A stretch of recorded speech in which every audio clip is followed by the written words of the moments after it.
It's no secret that with all the Dracula adaptations out there, we have quite a range to choose from these days. From the downright horror to the what the fuck were they smoking strange. And they all take their liberties. Some just borrow a character or two, some rewrite the entire mythos, and some just use it as a chance to go cuckoo for Cocoa Puffs. To be honest, I'm not exactly sure where Dracula 2000 falls. It does all of those things and maybe a few more. As the name suggests, this little wonder came out in 2000. Or as I like to think about it, it's slowly marching towards its 2-decade mark. And with its age comes some fun little quirks like outdated references, Fucking Twilight Zone, hilarious special effects, and product placement that could have been done by Michael Bay, and a series of actors who you know from much, much better things. I'm not going to show you the credits, I'm going to let you be as surprised as we were. Our story opens with the classic sailor lashed to a bloody ship, yada yada yada. We've seen it 100,000 times before. I guess.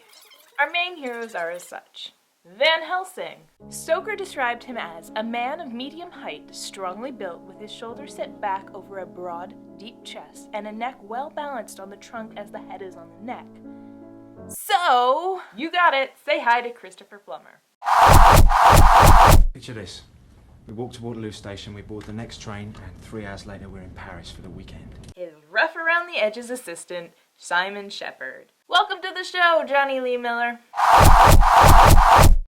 This is about the time when he was divorcing Angelina Jolie.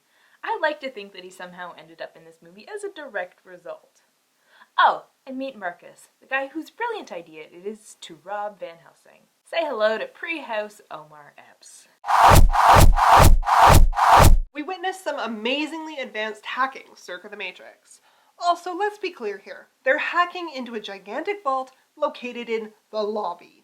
I'm surprised they didn't have a neon sign that just said, "Get your cool shit right here," posted out front. But anyway, apparently no one notices the break-in. The thieves leave the door open so that anyone who happens to be walking by can see the place is being robbed. But that's none of my business. oh precious. Marcus, you idiots! What was Van Helsing doing during the break-in? Some weird shit with leeches. This will be a fun story to tell the cops. It becomes very clear, very quickly, that there is no buried treasure in this vault, but the criminal wonder team ignore the signs. Their reasoning? Why hide it in a safe? When you can hide it in a coffin. The movie world would have us blame greedy thieves for every apocalypse known to man. Zombie apocalypse? The biblical second coming? The opening of Pandora's box? I'm sensing a theme here. Kill all the criminals! But I digress. So when they come into a room padlocked and barricaded with a cross, they just keep going. And when they see a coffin, they're not even fazed. Ah, skulls in a coffin. No biggie. The skulls are to scare us. The crosses, the coffin, all of it. It's a grand spanking mind fuck to scare off thieves. But maybe the booby traps will scare them off. Nope, guess not. Hey guys, a coffin. What are you looking at? Help me! Help yourself. Come on, let's go. Gentlemen, we are not leaving without the prize. We are introduced to our female lead, Mary. I know, not Mina. Her roommate is Lucy, but she's Mary. Mary is living in New Orleans and is on meds for, I'm not even really sure what. She suffers from something, hallucinations, nightmares, but whatever. Lucy, who should have a psychology degree, let me just say, puts in her 2 cents. But just keep thinking, Mary, that maybe if you had a man in your bed, you might not. The man in my head, right? Meanwhile, back in England. What happened? We were robbed, Simon. We were robbed. Off Van Helsing goes, leaving Simon to run the business. Stay. Good boy. And back at the ranch, the Wonder Team is trying to get into the coffin. I bet you can't guess how this goes.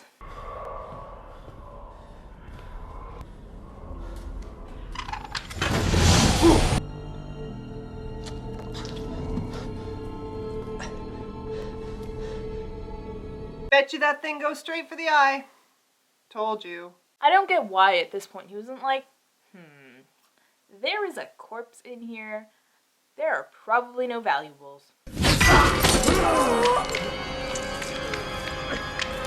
So the obviously suspicious corpse goes on to feed on the next guy who walks in to see what's going on, and gets eaten. He's a messy eater. You'd think after being stuck in a coffin for a long period of time, you'd be bogarting every drop. What the hell was that? It's probably just turbulence. Hello, Gerard Butler. Aw, not a Gerard Butler fan. And then Mary, back in New Orleans, has a vision of Dracula. And ready yourself for one of the best product placements you will ever see in your life. Virgin! In case you didn't get it from her wide-eyed expression or her roommate's suggestion that she needs to get laid. Just slap that label right on there. What was that? You know what? Not important. Moving on. Mary is distraught and goes to see her friend, the priest. Nathan Fillion? Are you serious? No surprise, Fillion puts in one of the best performances in the movie. Apparently, no one else got the memo. You getting the crash? You getting the sunset? You getting the tits? Meanwhile, 90s reporters do some stellar reporting. I am scaremongering to you live in this swamp of death, located in a state full of creatures that will make you say, ew! Situated in a world of chaos, in a universe ruled by alien overlords.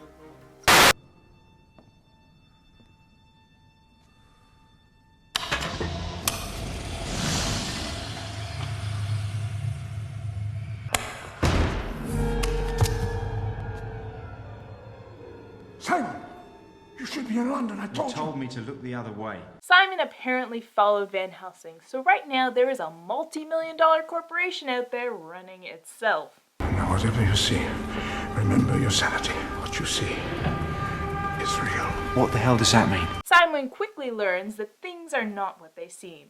Mainly, ex-employees are coming back to life. But if anything down here moves, shoot it. You understand?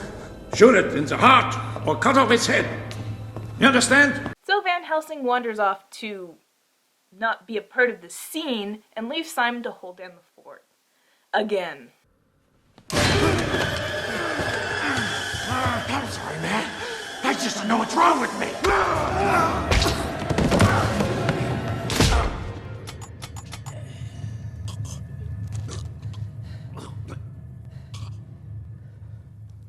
Said I was sorry. So you think that was over the top?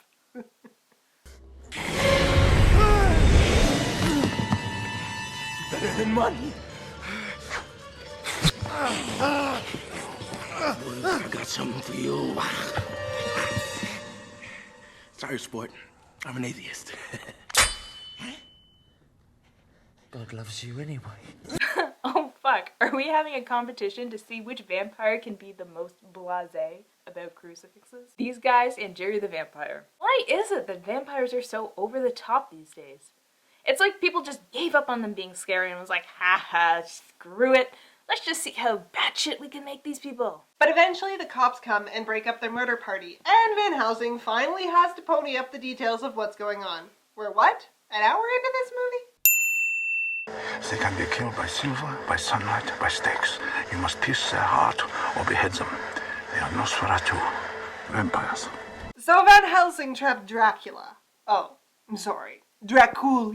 Dracula. Dracula. Trapped Dracula and has been trying to kill him ever since, but nothing has worked. Sunlight, stakes, starvation, nothing. And he's been kicking around. Van Helsing has been using Dracula's blood to stay alive all these years, and he's accidentally passed along some of the blood to his daughter. Who, can you guess? Mary. Mary? His daughter is Mary. Mary is his daughter, and this explains why she's been having erotic dreams about the Big D. Did we mention the erotic dreams?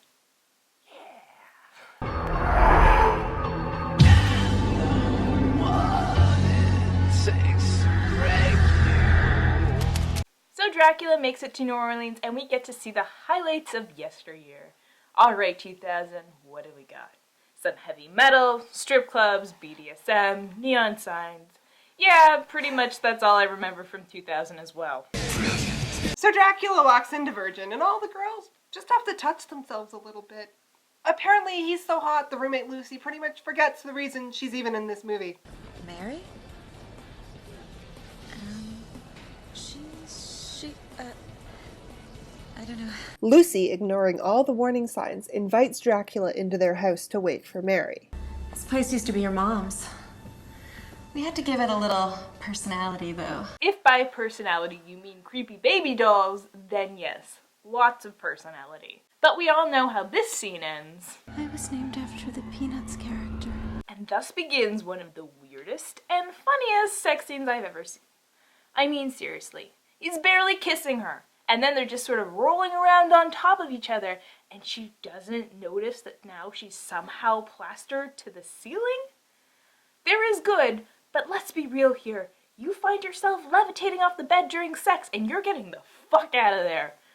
That's how you end up with Rosemary's Baby.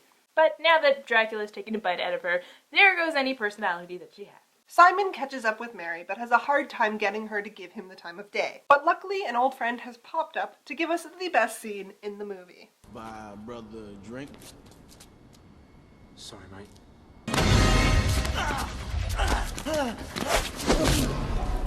Why is it that the vampires always look like they have never had more fun in their entire lives? Eye for an eye, mate! Those are the ones that you remember. I mean, Gerard Butler looks like he's having zero fun, but scenes like this are the ones you never forget. Never, ever fuck with an antique dealer.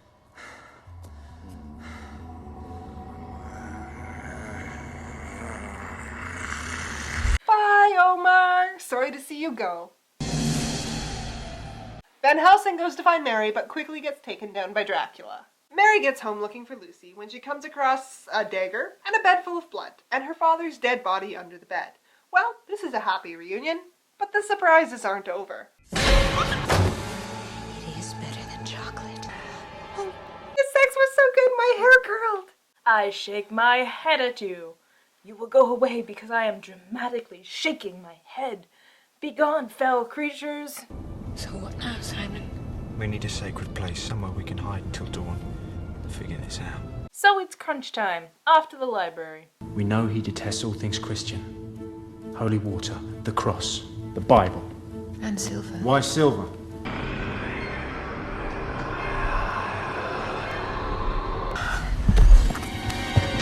Get out of me now!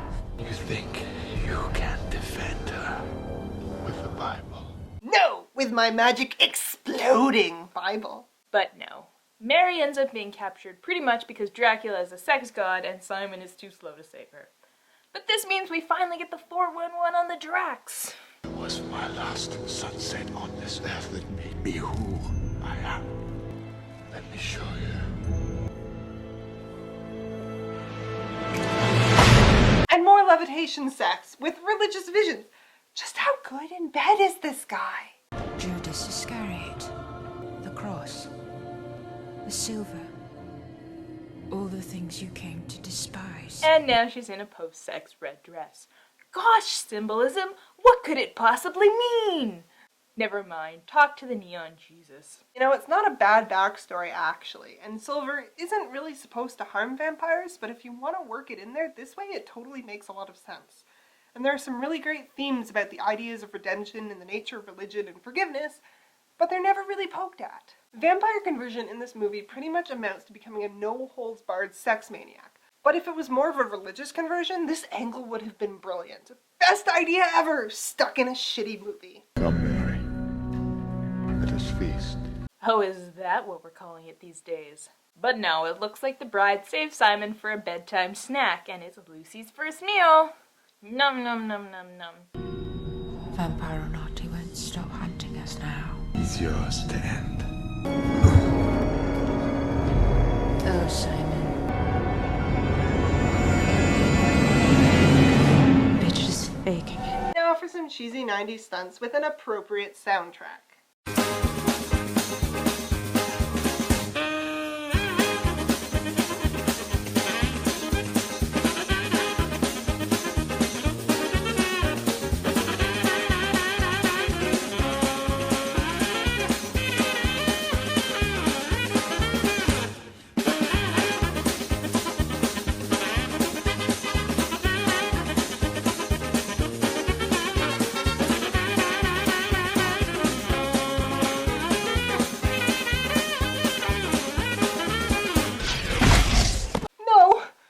Neon Jesus!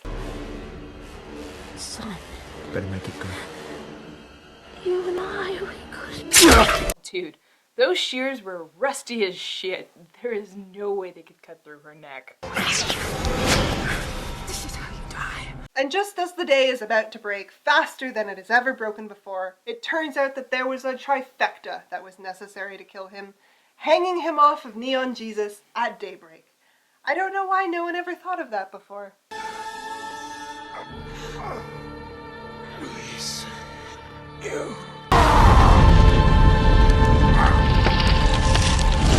So ends Dracula 2000. Let's be real here. Doing a Dracula origin story is not unique, so this movie had some stiff competition.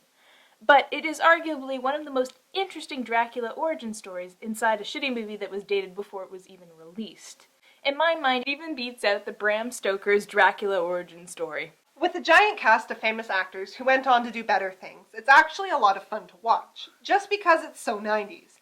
Ever wanted to see Dracula in a CD store? Here it is. So, Dracula 2000. Enjoy.